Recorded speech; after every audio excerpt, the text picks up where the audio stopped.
We're going to talk about 3 beauty tips that will make you look younger in a matter of seconds. My very first tip, we're just going to dive right in, is primer, because there is a lot of controversy around primer. Do you need it? Should you use it? Is it really any different than maybe, say, facial moisturizer? I'm here to tell you with my 25 years of beauty experience that yes, absolutely there is a difference. And the main difference really is the ingredients, such as silicones that are used in primers that help smooth out the texture of your skin, especially if you have texture that doesn't feel really nice. It can make it feel a lot smoother. But my favorite thing about primers is that it actually makes your makeup stay on longer, which is something that a basic moisturizer does not do. Now, of course, there are exceptions. Primers can be built into moisturizer. In fact, I have a product that I use all the time. It's an anti-aging tinted moisturizer with hyaluronic acid, primer, and SPF built into it. So if you have a product that has all of these things, including primer, way to go. Primer is one of my favorite things, especially if you're over 40 years of age. And that isn't because 40 is just a number, like you're getting older. It's really about the skin and how it changes. As we age, even in our 20s, we are unaware of it, but our skin is actually losing collagen. When you approach your 30s and your 40s, you start to see things change, and that is because we lose collagen at a more rapid rate. Your elastin fibers may start to weaken. You also lose things like hyaluronic acid that really gives you that hydrated, plump appearance. So using a primer, in my professional opinion, is really essential if you want a smoother makeup application that stays on longer. Moving on to our next topic, which is really lifting up the eye area.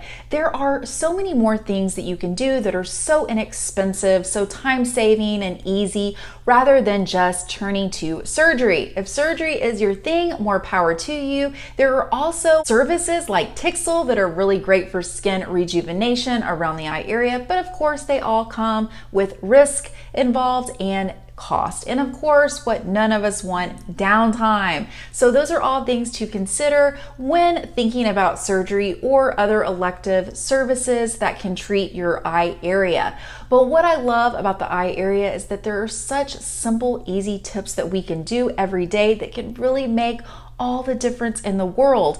After 40 especially, it's all about doing things to lift our skin, our face, our eyes. And one of the things that I really love to use is my matte beige brow highlighter. And that is because it's such a simple tool. Of course, you can use things like concealer that do similar things. You can use different highlighters, but the reason that I love using the matte beige brow highlighter is because it is matte.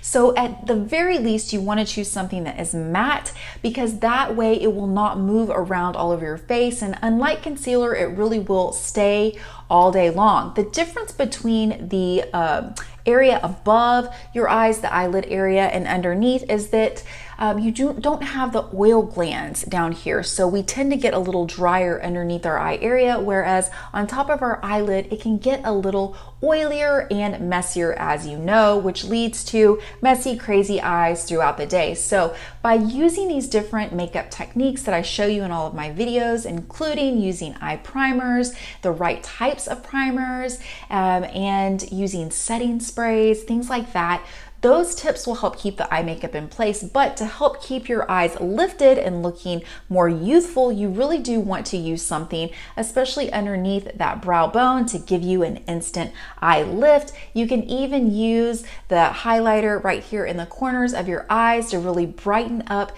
your entire eye area. My next tip really has to do with choosing the best foundation that is right for you. After the age of 35, when we start to lose those things that we've talked about, it really is imperative that you're just not piling on that makeup like maybe you used to do in your 20s or even in your 30s, because it's going to lead to caking, creasing, and by applying powder throughout the day over and over again, that can actually lead to oiliness or shininess that you absolutely don't want.